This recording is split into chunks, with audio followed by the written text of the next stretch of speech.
This is Under Review, the show that talks about Colorado sports with a sprinkling of national sports stories as well. I'm Jordan Long.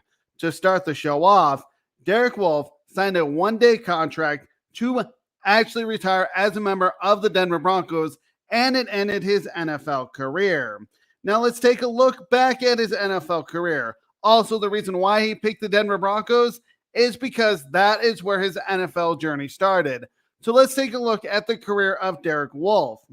Now, Derek Wolfe spent his college career at the University of Cincinnati. You could tell Derek Wolfe was going to play in the NFL. If you look at his college stats, they were actually pretty good. In 44 games for the University of Cincinnati, which lasted from 2008 to 2011, Wolfe totaled 162 tackles and 19 and a half sacks during his college career. Now, the Broncos looked at Derek Wolfe as a can't-miss player in the second round, 36th overall in the 2011 NFL Draft. In his rookie year, Wolfe showed why the Broncos picked him. He had 40 tackles and 6 sacks in his rookie year. That was just a taste of what was going to come for Derek Wolfe. In 2015, the year that the Denver Broncos won Super Bowl 50, sure, the Broncos had Von Miller and DeMarcus Ware, but those two players actually took the pressure off of Derek Wolfe because he could play his game. In the magical season where the Broncos won Super Bowl 50, Wolfe had 49 tackles and 5.5 sacks. Basically, with Ware and Von Miller, like I said, Derek Wolfe could play his game because he was able to get to the quarterback. Now, Derek Wolfe stayed in Denver until the 2019 season. So at the end of the 2019 season, I was really surprised that the Broncos let him go because we will get there in a minute, but he had a career year. Now, the Broncos went to the playoffs 3 times with Wolfe and advanced to Super Bowl 48 and Super Bowl 50. Of course, we know that they won Super Bowl 50. In his postseason career with Denver, he appeared in 5 playoff games. In those games, Wolfe had 21 tackles and 2.5 sacks. Not bad for a defensive lineman in the postseason. Once the end of the 2019 season happened, I was very surprised that going into the free agency of 2019, that the Broncos didn't re-sign Derek Wolfe. Here's why. He had his most productive year with 7 sacks. That should have said, hey, let's re-sign him. Well, the Broncos let him go, and Wolfe was a free agent for the first time in his career, and only time in his career. He agreed to a contract with Baltimore to play for them in 2020. Now, it was pretty team-friendly, as it costed the Baltimore Ravens not that much in terms of NFL contracts. It was a $3 million contract, but it could be up to $6 million with incentives for the 2020 season. Not a lot for him, but the Ravens thought it was worth the risk. Anyway, in 2020, Wolfe had 51 tackles and only 1 sack. You know, that tells me, hey, they should have let him go. That is, the Ravens shouldn't let him go after the 2020 season. Somehow 51 tackles and 1 sack equaled a contract extension, and it was for 3 years. And I'm still confused on why the Ravens did that. But it was a 3-year contract extension with the Baltimore Ravens. Now, last year, he didn't appear in a game last year. In training camp, the Ravens had joint practices with the Carolina Panthers, where Wolfe suffered an injury. It kept him out of the regular season after he had hip surgery, and that actually basically ended his NFL career. The Ravens cut him this season, but reached an injury settlement with Wolfe. Wolfe knew it was time to walk away from the game. You know, there's a lot of players that said, hey, let's have hip surgery and let's try to get back to the NFL. Nope, not him. He listened to his body, and the body said, I can't play the NFL game anymore. Wolfe knew there was one place he wanted to retire, and that was in the Mile High City as a member of the Denver Broncos. Now, he agreed to a one-day contract and actually signed a one-day contract, and now he will always be a part of Broncos country because of the fact that he won Super Bowl 50 and signed a contract to retire here. But in 108 games for the Broncos, he was productive with 33 sacks and 299 tackles. Of course, he helped Denver win Super Bowl 50. His 33 sacks are 7th in Broncos history. Pretty good to be in the top 10. Of course, number 1 is Von Miller. No matter what, Derek Wolfe will always have a special spot in Broncos country and Broncos history. What I mean by that is he was part of the no-fly zone, which was a nickname for the Denver Broncos defense that won Super Bowl 50. Now, if you look at Derek Wolfe, he has a chance to be placed in the Broncos Ring of Fame, which is the Broncos Hall of Fame, because he was one of the best Broncos defensive linemen to ever play the NFL game. Now, even if he isn't in the Broncos Ring of Fame, he still goes down as one of the better defensive linemen to ever play for the Denver Broncos. Not only is he top 10 in sacks in Broncos history, but of course, he was part of the Broncos defense that won Super Bowl 50. So congratulations to Derek Wolfe on a great career, and Derek Wolfe will always be part of Broncos country since he retired from the organization, or with the organization, as he agreed to a one-day contract. Now we're going to stay with the Denver Broncos. Of course, their first preseason game is 1 week from Saturday when they take on the Dallas Cowboys. They're also going to have joint practices leading up to that with Dallas. On Tuesday, it was the first time they put pads on for practice. So this past Tuesday, they had pads for the first time. Now, the NFL is strict on how many practices players can wear pads. They could finally hit one another. The risk, though, and it doesn't matter if you're in pads or just in t-shirts, it's injuries. You never want to see players have injuries. A star player could actually sustain an injury, costing them the season. Well, that actually happened for the Denver Broncos. During Tuesday's practice, Denver actually lost star receiver Tim Patrick for the year. Now, Patrick caught a pass from quarterback Russell Wilson, and when he landed, he went down and he was in pain. The thing is, though, it was a non-contact play. You never want to hear that because your mind immediately goes to a torn ACL. Once the news came out, it wasn't a surprise that Tim Patrick suffered a torn ACL. That will actually end his season before it started. Horrible news if you're the Denver Broncos. Patrick was one of the most reliable Broncos receivers to catch the football for the Broncos. In the past 2 years, Patrick caught 104 passes for 1,476 yards and 11 touchdowns. In his career, which goes back to 2018, he has 143 receptions for 2,009 yards and 12 touchdowns. 14 yards per catch, which is pretty impressive.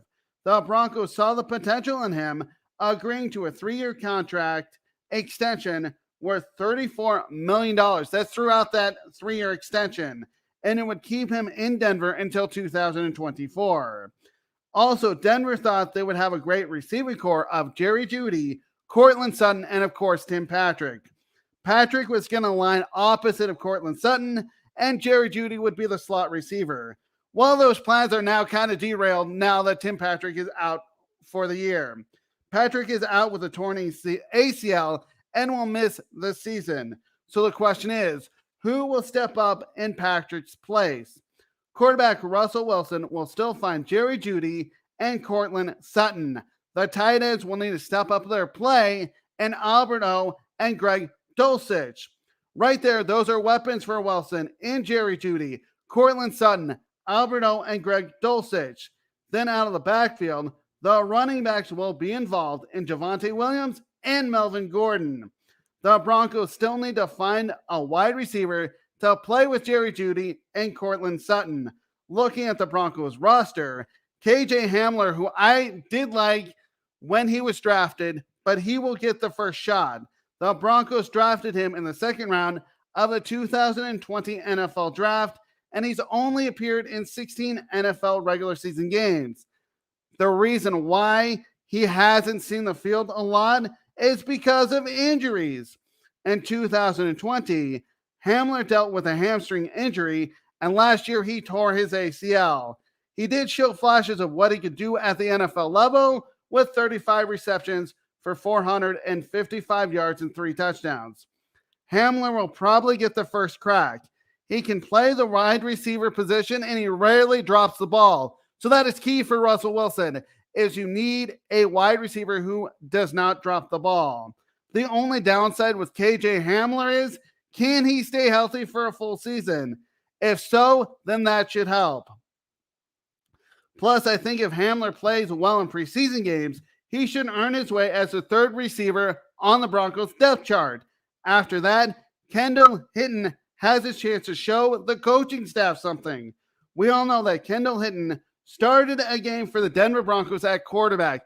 It was a very weird situation, but it occurred in Week 12 of the 2020 season against the New Orleans Saints. The reason he started was the Broncos quarterbacks on the roster were out with COVID protocols.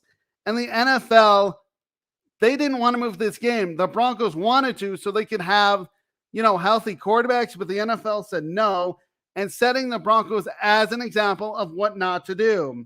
It went about as well as one would think it did.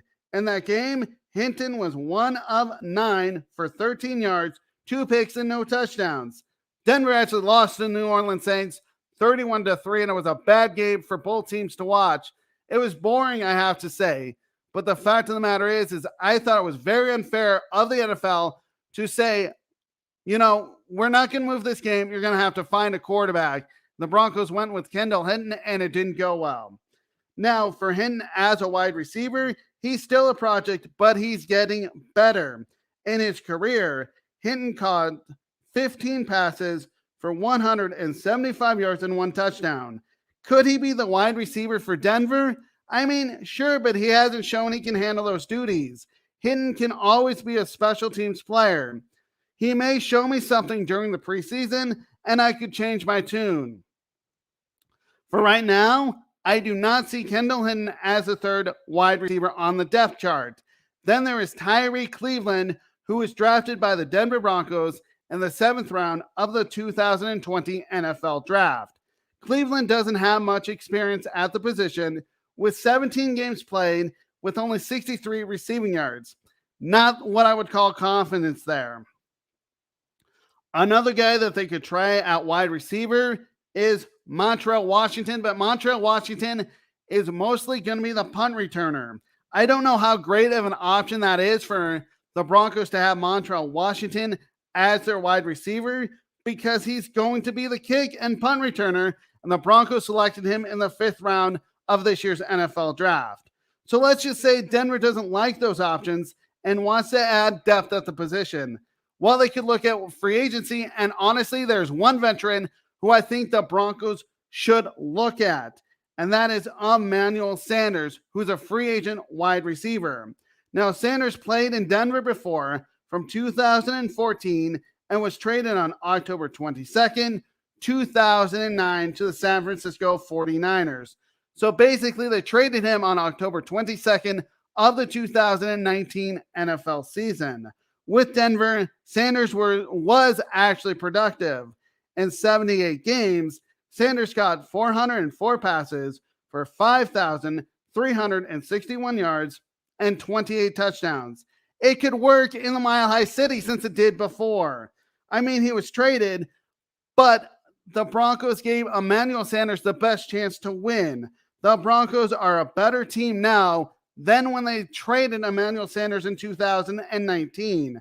Plus, Sanders can be the number 2 wide receiver, which puts Judy back in the slot. Wilson could have 3 playmakers at wide receiver: Jerry Jeudy, Courtland Sutton, and, of course, Emmanuel Sanders.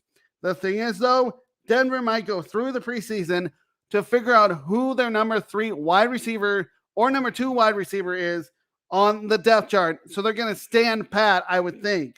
The worst case scenario is the receivers behind Jerry Jeudy and Cortland Sutton struggle. Then Denver has a problem. If that happens, Denver has options called free agency or waiting to see who gets cut when the last cuts happen. So the Broncos do have options, but we will have to see what happens. For now, though, Denver knows that losing Tim Patrick leaves a big void on the offense, but they will figure out how to replace him, and hopefully they do, so the Broncos can be successful this season. Now we're going to end with the NBA. Carmelo Anthony is still a free agent. Could he go back to the Lakers where he spent last year?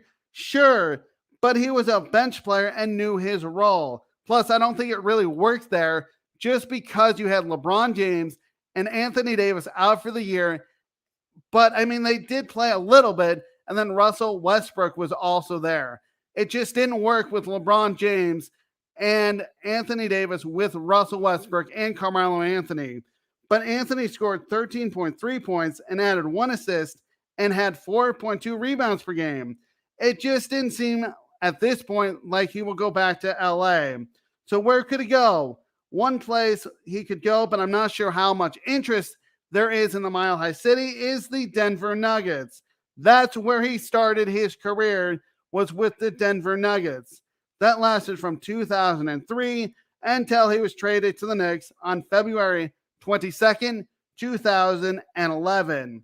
Now, Denver was willing to build a team around Carmelo Anthony as the star, and it was a chance to build a championship team to win a ring for Carmelo Anthony. He wanted to go elsewhere, but you know what? That is right. He forced his way out. With the Nuggets, Anthony became their best player when Carmelo Anthony was with the Denver Nuggets. In 564 regular season games for the Nuggets, he averaged 24.8 points. So that is Carmelo Anthony's stats. I should say that is Carmelo Anthony's stats with the Denver Nuggets was 564 regular season games. So 564 regular season games where he averaged 24.8 points, 3.1 assists, and 6.3 rebounds per game. Rebounds are great, but what I didn't like about his defense is the fact that he couldn't play defense. He never seemed interested. Anyway, with his play, the Nuggets earned a playoff spot 7 times, including going to the Western Conference Finals in 2009. The thing about the 2009 NBA playoffs is the Nuggets probably could have won that series over the Lakers if not for 2 bad inbound passes. So the fact of the matter is I still look at the 2009 season as a season where the Nuggets should have won a ring. Anyway, that was the closest Anthony came to an NBA championship.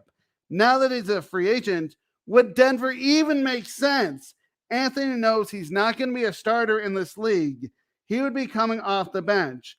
I think it makes sense if the Nuggets want to add another shooter at the small or power forward position. Denver has a small forward in Michael Porter Jr. Assuming Porter Jr. is healthy, he will be a 3-point shooter and can drive, taking the pressure off of Nikola Jokic and Jamal Murray. Porter can also rebound, averaging 6.1 rebounds in his career. Of course, he missed all but 9 games last year with a back injury that required surgery. Adding Carmelo Anthony gives the Nuggets another shooter and scorer. After that, not a lot of depth at the small forward position. I don't see him being a power forward with the Denver Nuggets. They have that covered with Aaron Gordon and Jeff Green. Does Melo even actually help the Nuggets as an even more dangerous team in the NBA, especially in the tough Western Conference? On offense, yes. He is a guy who can make a shot anywhere on the court. Anthony could even help the second team. That is those backup players. That is actually what hurt the Nuggets in the playoff loss to Golden State. They didn't have a great second unit or a scorer. And that's the thing about the Golden State Warriors. They had a second unit and they could score. That's basically what determined the series for the Denver Nuggets and the fact that they didn't move on. Okay, I can see where that would help the Nuggets as they try to knock off Golden State in the Western Conference. His problem is defense. The Nuggets want a defensive player. Anthony, like I said, does not like to play defense.